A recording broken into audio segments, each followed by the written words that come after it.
চমৎকার জয়ে কোপা আমেরিকার এবারের আসরে নিজেদের শেষ মুহূর্তের প্রস্তুতি ম্যাচটা রাঙিয়েছে আর্জেন্টিনা। ফিফার চলমান উইন্ডোতে নিজেদের দ্বিতীয় ও শেষ আন্তর্জাতিক প্রীতি ম্যাচে আর্জেন্টিনা পরাজিত করেছে গুয়েতেমালাকে। মেসি শুরুর একাদশে ফেরার দিন আর্জেন্টিনার জয় ৪-১ ব্যবধানে। দলের জয়ে বড় ভূমিকা রেখেছেন লিও মেসি। আর্জেন্টাইন সুপারস্টারের জোড়া গোলে ভর করে দারুণ জয় পেয়েছে আলবিসেলেস্তারা।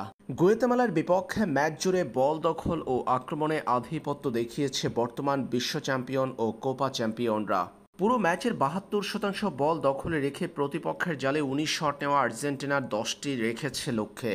তবে স্রোতের বিপরীতে ম্যাচের চতুর্থ মিনিটে গুয়েতেমালার আক্রমণ রক্ষা করতে গিয়ে উল্টো আত্মঘাতী গোল করে বসেন লাউতারো মার্টিনেজের আত্মঘাতী গোলে পিছিয়ে পড়ে আর্জেন্টিনা। অবশ্যই পিছিয়ে পড়ার জন্য বেশিক্ষণ অস্বস্তিতে থাকতে হয়নি তিনবারের বিশ্ব চ্যাম্পিয়নদের। আর্জেন্টিনাকে সমতায় ফিরিয়েছেন লিও মেসি ম্যাচের ১২তম মিনিটের সময়। পিছিয়ে পড়ার ৮ মিনিটের ব্যবধানে গোল করেন মেসি, তাতেই সমতায় ফিরে আর্জেন্টিনা।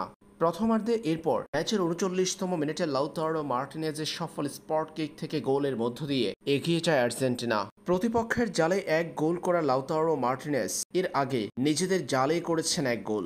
২-১ গোলে এগিয়ে থেকে প্রথমার্ধ শেষ করে আর্জেন্টিনা। তিনবারের বিশ্ব চ্যাম্পিয়নরা নিজেদের তৃতীয় গোলের দেখা পেয়েছে ম্যাচের ৬৬তম মিনিটে। আর্জেন্টাইন সুপারস্টার লিওনেল মেসির চমৎকার বাড়ানো বল থেকে গোল করেন লাউতারো মার্টিনেজের নিখুঁত ফিনিশিংয়ে ৩-১ ব্যবধানে এগিয়ে যায় আর্জেন্টিনা। এবং শেষ মুহূর্তে ৭৭তম মিনিটে অ্যাঞ্জেল ডিমারিয়া ও লিওনেল মেসির দারুণ সমন্বয় দেখেছে ফুটবল বিশ্ব।